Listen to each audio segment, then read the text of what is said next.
Okay, video number 3, we're going to take a look at how to actually get to your Nearpod account and interact with those videos that you've created or with those Nearpods that you created. So I'm going to click back on the same Nearpod that I've been interacting with in all these videos. And whether I'm done or not done, I'll move my picture a little bit. At any time, I can click Save and go to Nearpod. That will take me directly to Nearpod. I also have Nearpod bookmarked up here that will take me directly to my Nearpod account. I'll click Save and go to Nearpod. And if you ever forget to click Save when you're in Google Slides, no worries. Nearpod will remind you that you need to save it when you go there. So once you go to Nearpod, if you've not been there, you're not going to see a whole lot in your own library. So off to the left, I can see I've got my library, reports, subplans, all sorts of pieces. Nearpod has content added, digital citizenship, social emotional learning. You have access to all those pieces. So it's working on saving that slide deck and converting it to Nearpod. Now from my Nearpod account, at any time, I can preview that slide deck. That will show what it's going to look like for kids. I can edit that slide deck, and you notice it's taking me right to Google Slides because Nearpod recognizes that that is a deck that I created in Slides. We're going to go back into Nearpod though. You can create within Nearpod as well, but if you have a slide deck already created, why not work with that slide deck instead of starting from scratch? Okay, and you notice it's saying save changes because it thinks I've done something new, some new editing within Nearpod. We're going to take a look at some of the settings within Nearpod. So I'll click on my profile picture. It's still working on saving. And if I click Manage Nearpod Account, I can edit my profile. I can change my notifications as to how often I want to get emails. Under advanced, however, these are some controls that you have over presenting your Nearpod or using your Nearpod with students. I recommend having a lot of these turned on. Enabling student names to autofill will allow them to do a Google sign-in instead of having to type their own names. I highly recommend turning this on. The immersive reader will read text that you have on your slides to the students. Great for littles, but you have to have it switched on for it to work. You have student notes. You have showing results of their graded quizzes within student pace mode. I'm leaving most of these on. Allowing resubmitting of answers. That allows students to edit their answers. Let's say they're working on a draw slide and they want to go back and add some details. Having that switched on will allow them to edit their answers. The Collaborate board switched on will allow it to work during student pace lessons, and that Collaborate board is a feature I haven't shown you yet. Finally, the Require student responses and prevent skipping in student pace mode. This will force students to go through a slide deck in order. They're not able to skip around.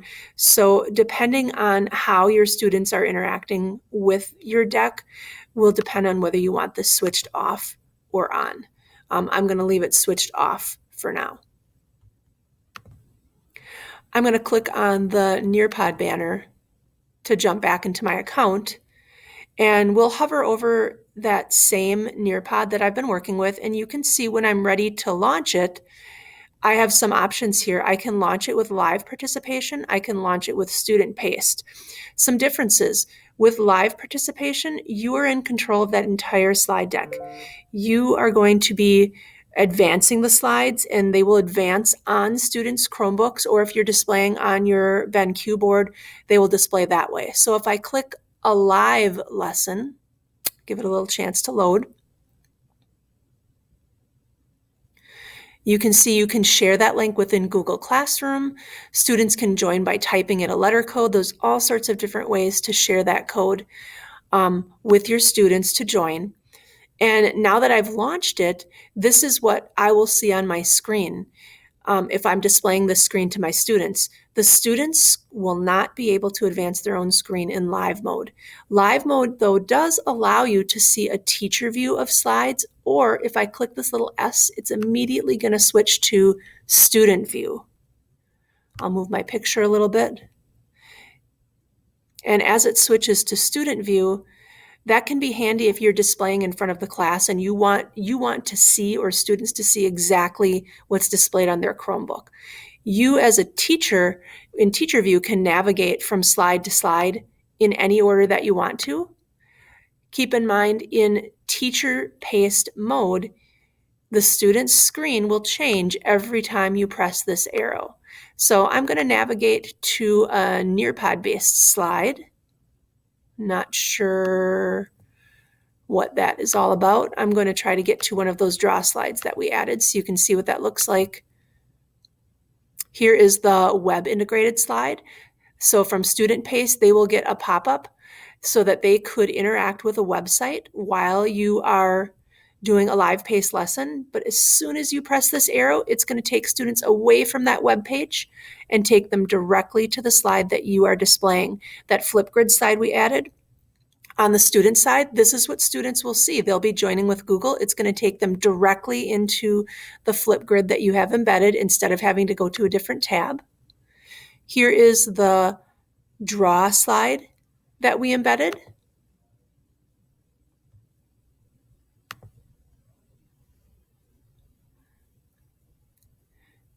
And this is what it would look like on the student side.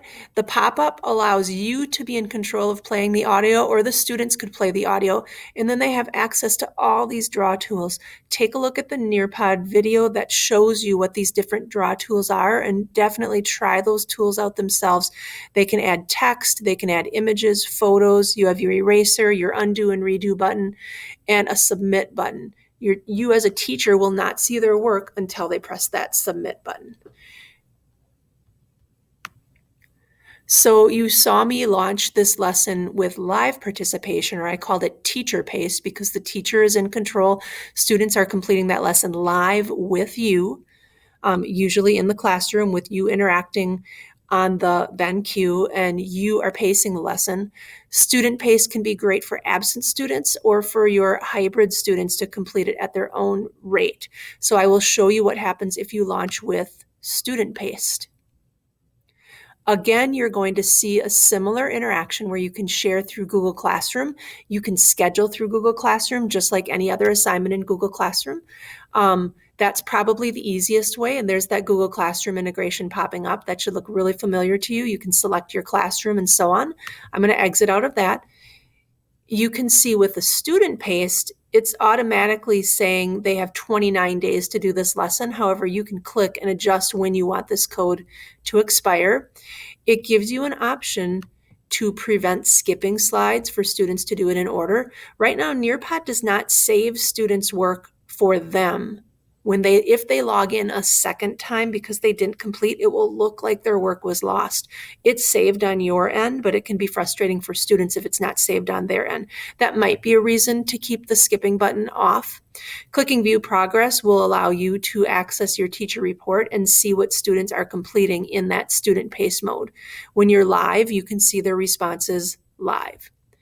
We'll click right out of there. So that explained the difference between live participation or teacher-paced or student-paced lessons.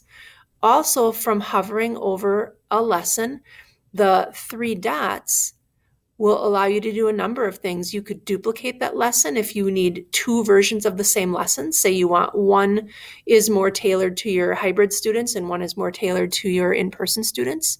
You can add to different folders. You can access your reports. You can delete a lesson from here. The Share with Teachers button will share the slides directly through Nearpod with teachers if I click this button. Right now, I recommend sharing the slide deck with teachers. It's more customizable within the slide deck, although you might find you prefer editing within Nearpod. But sharing within Nearpod, it says teachers can only edit them in Nearpod, not in slides. So Nearpod recognizes where the lesson was created. So there's great ways to share your lessons with teachers. So hopefully this gave you a little overview of your account settings, gave you an overview of how to launch a lesson with either live teacher-paced or a student-paced lesson. Thanks for watching.